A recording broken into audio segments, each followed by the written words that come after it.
әр қазақ өз отбасына еге болсын бірінші. Мемлекеттік тұрғыдағы азаматтар болмай ақ қойсын.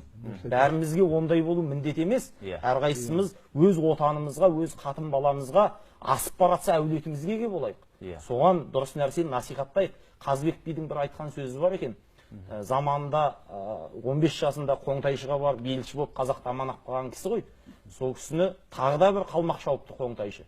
Сол кезде елшілікке өзі аттанып барған кезде, жарайды Қазыбек, мен сенің мал мүлкіңді жігіттерің түгел берейін, бірақ мен сенің қасиетіңді білем, сенімен құда болғым келеді деп ұсыныс тастаған екен. Сол кезде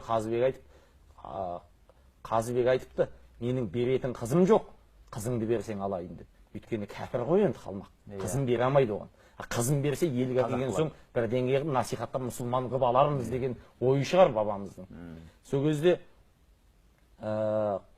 қанша ұлың бар дегенде 1,5 ұлым бар деп жауап берді. Неге, сенің 5 ұлың бар емес пе бақандай дегенде, Бекболат деген би болған Қазыбектің баласы, бүкіл 300-ге сөз өткен. Сол ұлым Бекболатынды ғана бір ұл деп есептеймін. Өйткені ол еліне еге болатын, қалған 4-еуі қатыны мен мал басына еге болатындар. Бұлар жарты ұл деп есептеймін деген екен. Біз қазір сол Қазыбек атамыз айтқан жарты ұл бола алмай жүрміз. Қазақ еліне еге болмақ түгіл, қатыны мен малына еге болатын азаматтарға зәру болып қалдық қазір біз. Сондықтан ең болмағанда Қазыбек атамыз айтқан жарты азамат болып жүрсек, соның өзі бізге қазір жетістік болған заман болды.